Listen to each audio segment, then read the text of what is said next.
of my own work and the process that goes into it. I really, really like civilian graffiti, which is kind of the shorthand I use for things written by people who aren't, your traditional graffiti writer necessarily. My girlfriend Leah and I saw this yesterday in Philadelphia on Girard Avenue, and I really like that it's spray paint on ivy. I think that kind of temporary nature of graffiti as a way of communicating between people is at once intimate but also very anonymous, and I find that exciting. I like it when people kind of leave notes for other people, especially vague notes. This is in a lot near my studio in a kind of odd area of Philadelphia that people refer to as Port Fishington. This is outside of Philadelphia in the suburbs. I don't know why some kids wrote health class sex talk. This is in New Bedford, Massachusetts. I really like that it was next to a Vespa, implying that maybe that's how they got there. This is also in Phoenixville, Pennsylvania, Think in Lincoln. I like this one a lot. I like when graffiti is graffiti, when people kind of take vandalism to vandalism. This is in Bed-Stuy in Brooklyn. And I like when people write things really from the heart. This was riding my bike to my old studio in Northeast Philadelphia. I saw this go by, and it made me think of puppies. I also really like kind of these odd, again, I call them kind of indigenous architecture, forms that are really utilitarian, that have kind of fallen apart and aren't utilized anymore, but still exist. This is in Belchertown, Massachusetts. And you can see somebody's clearly taking care of it, cleaning up the "fuck you" graffiti on it, but also it's not really useful anymore. This is on the Delaware River, these kind of pilings where an old bridge used to be. And all these forms, for me, I document them, but they're also really inform the drawings that I make and kind of my studio work. Also inspirational, but kind of in a less exciting way, in a kind of obnoxious way. I really enjoyed badly graphic design advertisement. This is Gary Barbera's on the Boulevard in Philadelphia, and I think we saw this right before Easter Sunday, but there's kind of way too much going on here. You've got the car on top of the building spinning, you've got all these banners badly designed, you've got the March Madness inflatable basketball, and then what you can't see is here you've got the Easter Bunny dressed up, waving an American flag, running up and down. And I just think this is so atrocious, but it's kind of, in a way to me, a similar anonymously designed stuff communicating to a public. I see parallels to kind of the civilian graffiti that I'm really interested in. And all this goes into these drawings that I make that are works on paper. This drawing is about 6 feet long by about 25 inches tall. And the work involves a lot of watercolor, ink, acrylic wash, airbrush, and then I'll silkscreen right onto the drawing also. I'll come back to those though. I also really enjoy zines and published material, especially in small runs. This is a magazine out of Philadelphia called Megawords. Every time Megawords publishes, this is their 18th issue, it's always in a different format. They're never confined to one kind of set parameters or anything, except that it is a printed book. And they always give these away for free. And they really also document a lot of the images that are kind of incidental in the city of Philadelphia and past that I find interesting. And so for me, this especially this spread that draws a kind of parallel between traditional Philadelphia wicked graffiti and somebody backing up in the snow. And they're also very kind of exciting for me that they use what they have to produce a great product. So this is simple two-color printing on newsprint, but they really push the boundaries of what you can do with very little.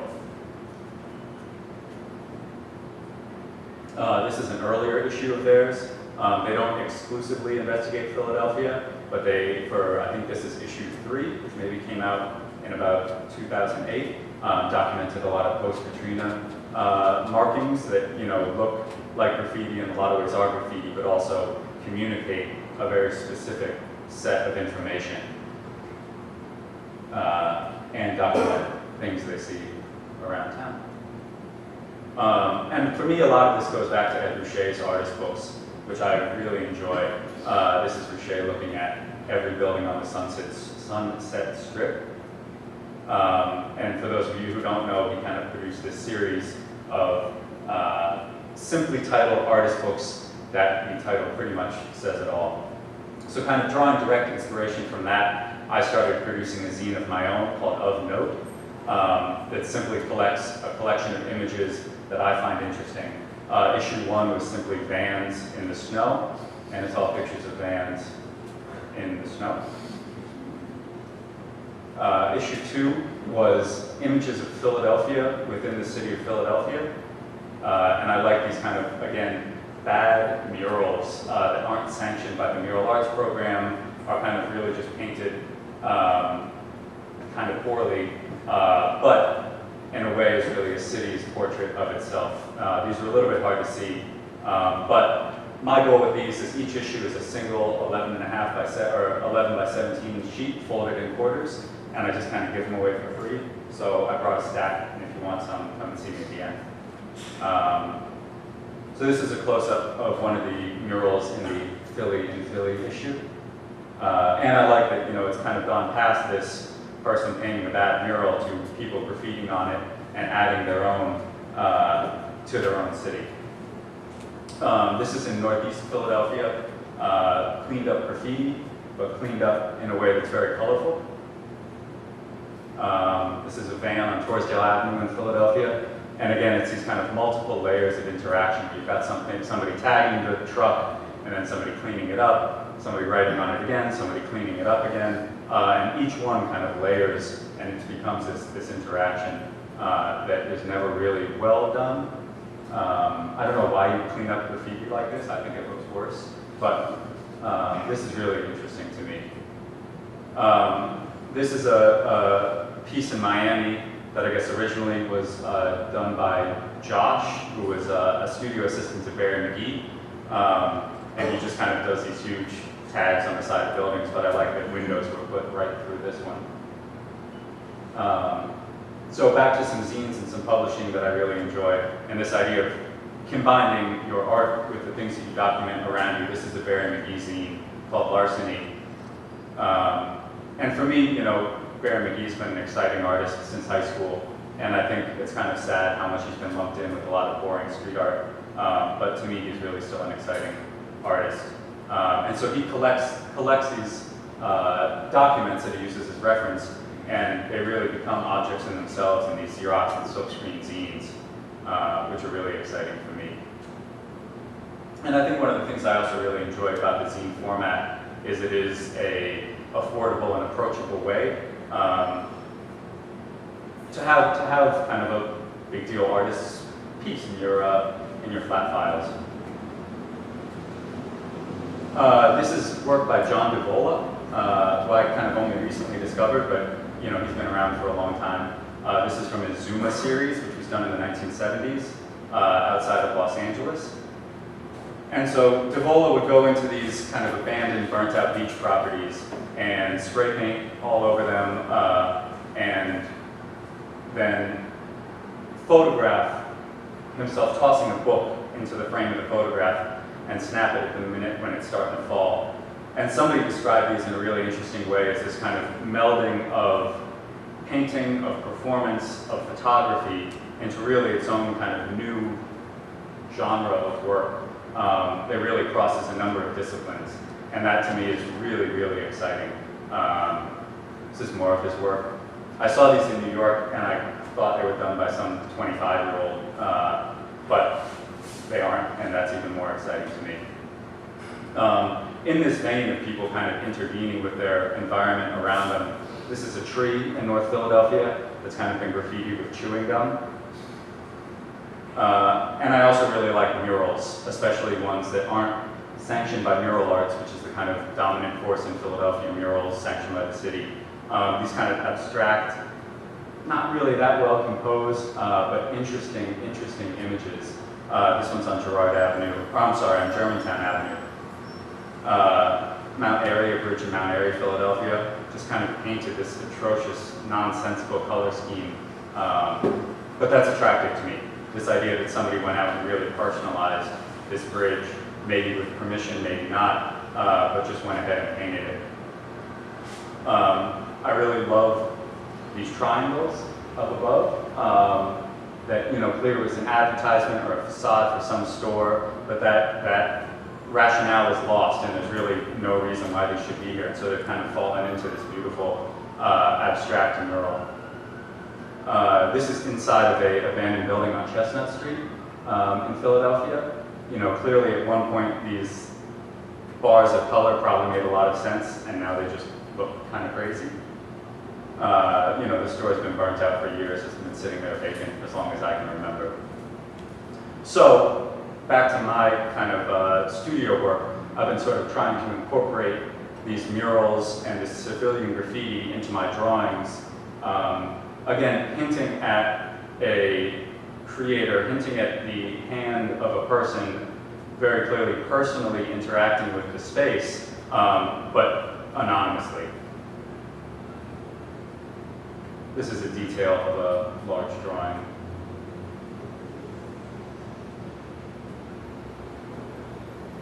So again, these are all ink and watercolor and wash and acrylic on paper with silkscreen elements.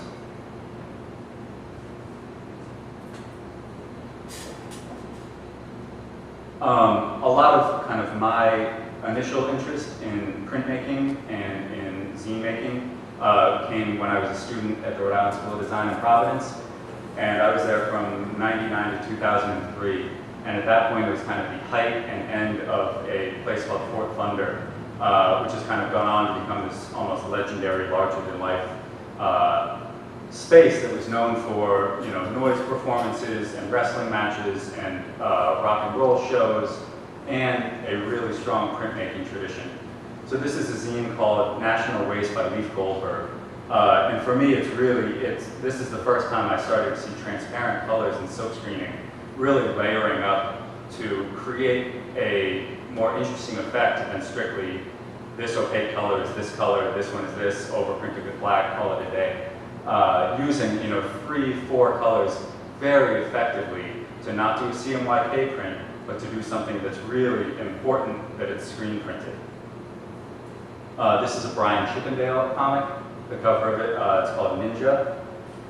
And this was the first time I really saw somebody, as opposed to printing the black as your last color, layering transparent colors on top of the black to get these great colors in here, 2 different variations of purple with just printing one purple. This is another cover by Brian Chippendale of another issue of Ninja.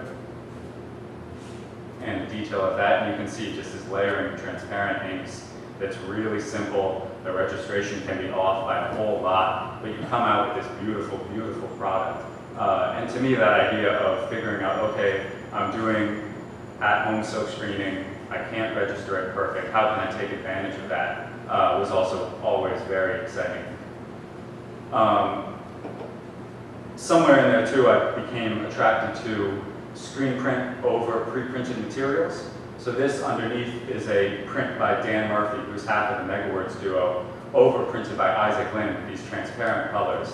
And the kind of crazy chaos that ensues is exciting to me. Recently, I've kind of taken this enjoyment and excitement of print and turned it into a Tumblr called Print, Print, Print, where every day I try to post one zine or print and catalog it by the creator, where it was made. So you can go to, if I have it, Print, Print, Print, and search by artists. You can see if anything else has been done by the same artist. You can see if other things are made in the same city. You can search for things made in San Francisco. And so the goal, for whatever reason, is to try to kind of catalog different areas where things are being produced and see kind of as regional and local scenes develop, hopefully find some exciting connections.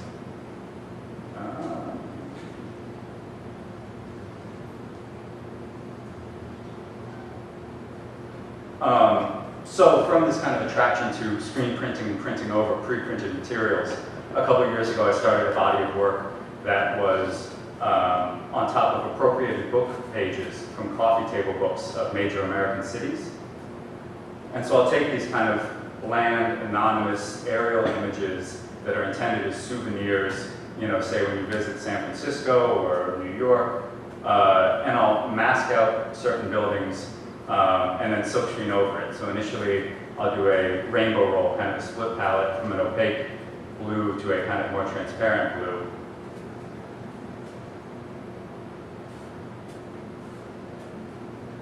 And then scratch out the areas that I've masked off to reveal the kind of remaining buildings. From there, I'll go ahead and paint in all these different reflections using a number of different water patterns that I kind of have on hand and a number of different blue inks that I've kind of carefully, methodically categorized in this notebook. You know, making note of what mesh count I pulled them through, the color of the ink, how opaque it is, how transparent. Sometimes making notes like very dark if things don't work at all. Or when I run out of things, crossing them out of the book. I'll print over the reflections in the masked out areas with these water patterns. Finally peel off the masking, and I've got these submerged cities that are, you know, paintings, but they're also incorporating printmaking in a one-of-a-kind work.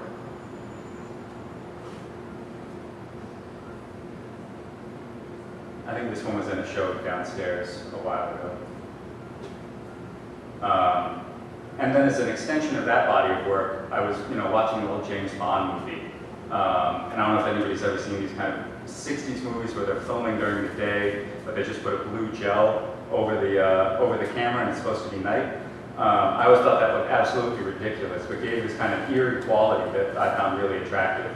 So I started painting into the same source material, these offset book pages, just overprinting them with a transparent blue or transparent gray to give that kind of eerie, slightly off atmosphere.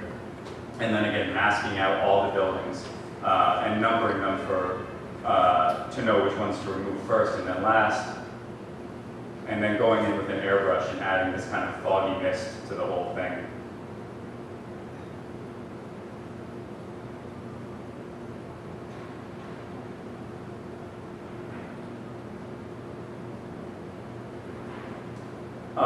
Back to the drawings in these places that I'm really attracted to.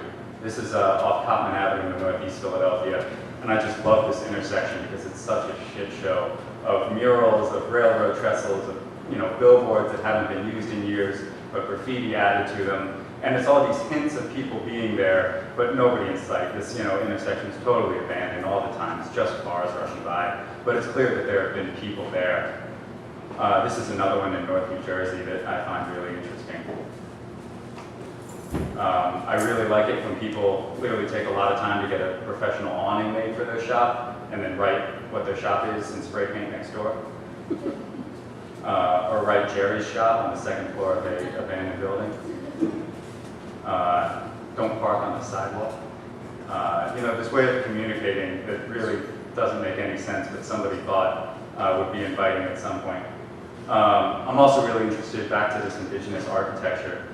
This is a building in the Everglades in Florida that I just thought was awesome. It's kind of a big overlook for the whole swamp at the end of a 7-mile bike trail. And it makes no sense, and it looks like something out of the way we would have pictured the future in the 70s.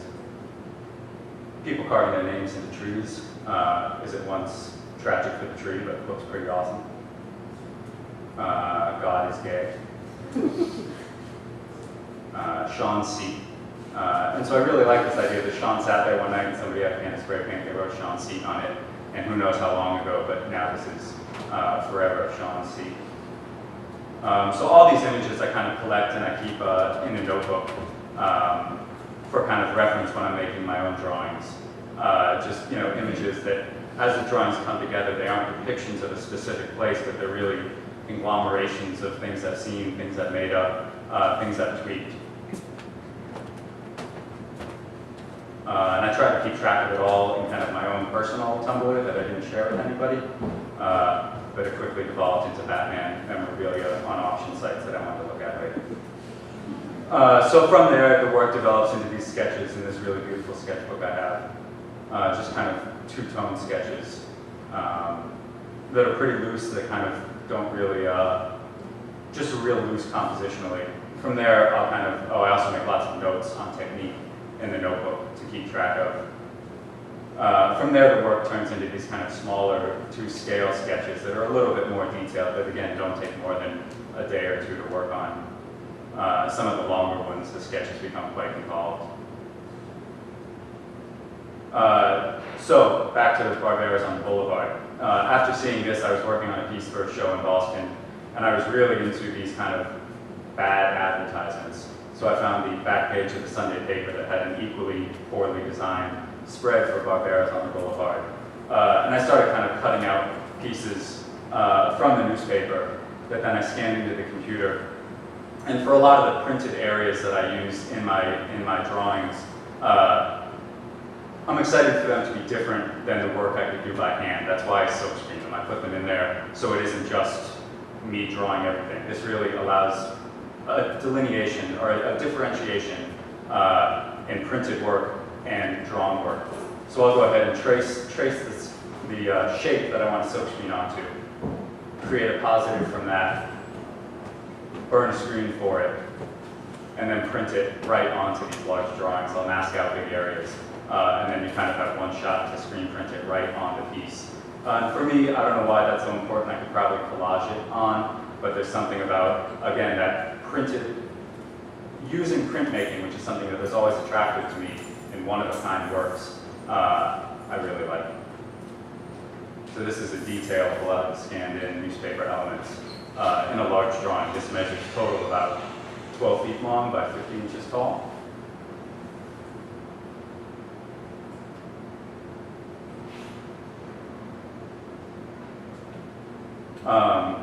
Last fall, I made kind of the largest drawing I've ever made, which is 33 feet long. I was excited by the tradition of kind of post-Civil War painting known as cycloramas, which were these large, all-encompassing drawings that you could see 365 degrees around you, 360 degrees around you.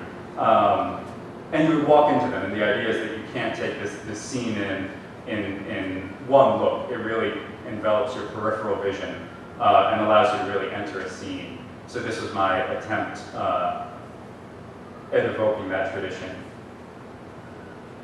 And for me, you know, the tradition of cycloramas is generally there's one at Gettysburg that kind of commemorates the height of battle, the kind of turning point, the moment of victory. And so I'm trying to take that in the opposite direction and do this kind of vague future. You don't know when it is, but it clearly speaks to something happening. You're just not sure what.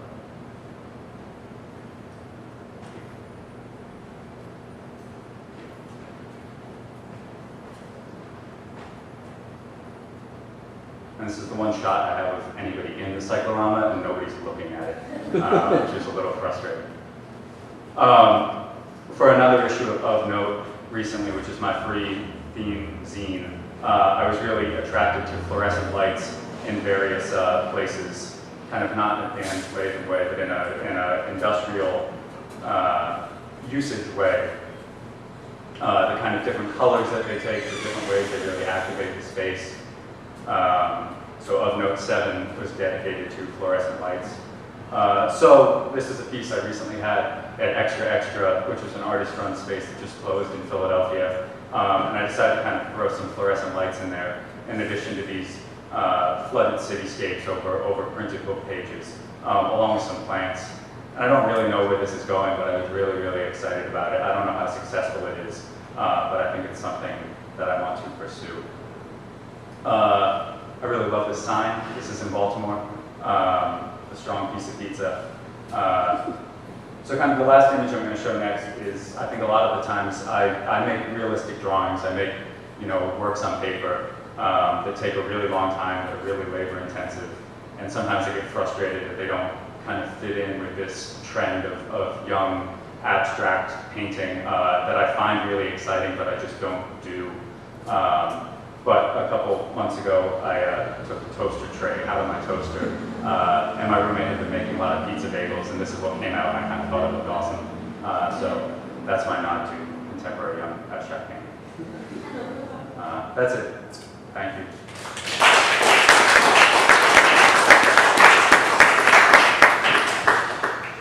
We have like some minutes for questions. If anybody has a question. I have a question. Yeah. So, what about like your really about the like submerged cities Mhm. stuff? Because it was really exciting to hear you talk about and see the process, and it also seems like very tedious and labor intensive to do that. And I just was wondering if you could talk a little bit about your choice to continue like. I feel like you can look at it like you can just Photoshop that. You know what I mean? Like I was just wondering about your choice to really do all that.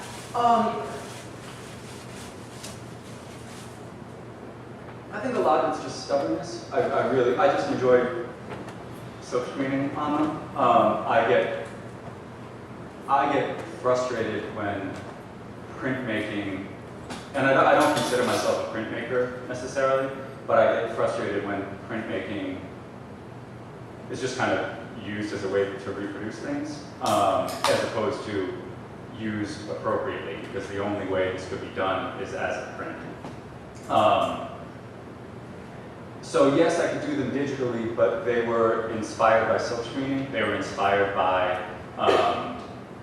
you know, the zines, all the Providence stuff with transparent ink layering up. Technically, they were inspired by that. And for me, they're more interesting as objects when they are appropriated from these book pages, these books that were kind of meant to commemorate your visit to an American city and what a great time you had and this thing you put on your coffee table. I like them as objects. I like them as things that I go to used bookstores and collect. And I don't know, maybe all these reasons are just like, I like it. But that, to me, is the fun of it. And kind of sitting, doing it in Photoshop. Yes, you could have the same effect, but I wouldn't want to do it that way, so I don't. Sorry. I'm not suggesting.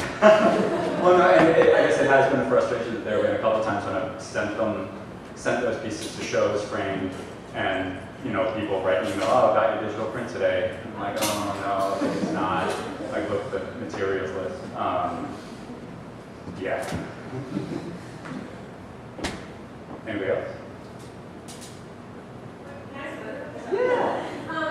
And then, but I was also wondering if your drawings, like those landscape drawings, how much of it would you like? How much of those would you consider? I don't know the language, but how much would you consider that those like a fiction versus a study as a way you saw? You know what I mean? They're definitely a fiction. A lot of them are kind of. When I first started doing this body of work, it was a lot of just looking out train windows between Boston and Philadelphia.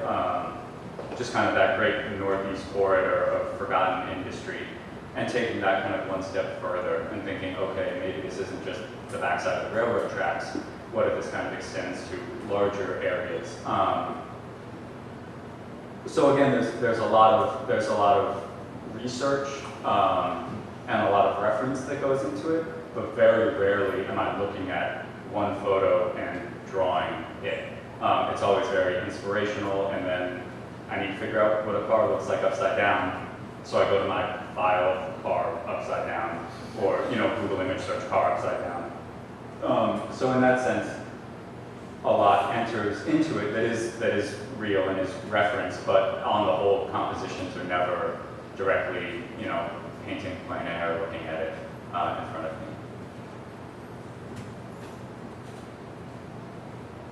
Awesome. Oh, yes?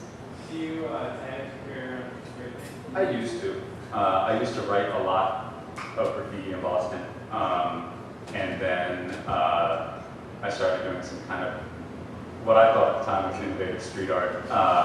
And then I gave that up. And then I went back to writing graffiti for a while. Philadelphia has such a rich graffiti tradition that is very much its own. And I think it is one of the last kind of surviving folk arts, for lack of a better term, that's handed down kind of, father to son even at this point. And it really is unique to Philadelphia. You can kind of go anywhere in the world, and if somebody from Philadelphia writes the name of that city, you can tell it a block away, even if you can't read it. And in that sense, kind of, I'm so in awe of that tradition, that being from outside of Boston, living in Philadelphia, like, I have no place there. I like vandalizing my own city. And in that sense, interacting with the place you grew up. And again, kind of personal but anonymous communication, where in Philadelphia or Baltimore, it's not my city to vandalize. It's not my tradition to engage in. And that's backwards in some like high school rationale that I thought of way back then, but that's still the way I kind of think of it. So no, I haven't done anything in a long time. Yes? Can you talk a little more about print, like why you decided to create it, and do you consider it research?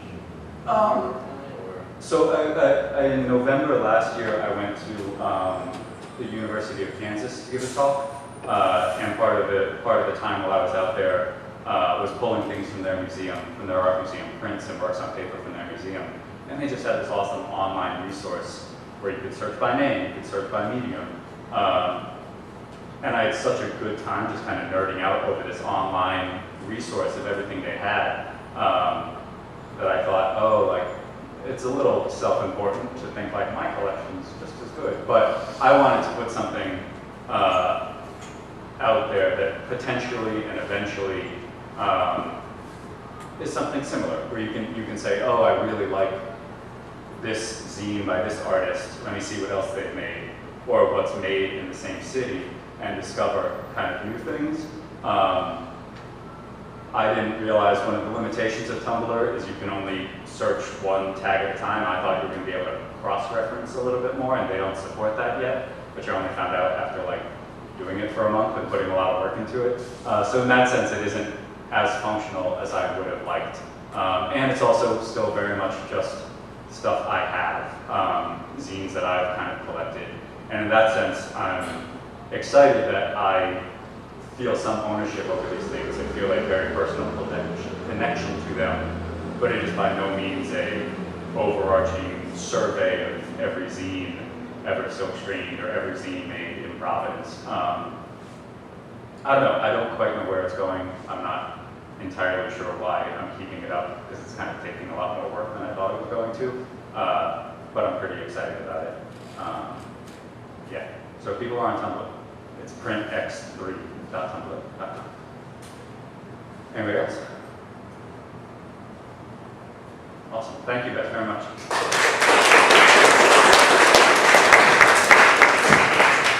We're going to take a 5 or 10 minute break, and then Dean McKelvin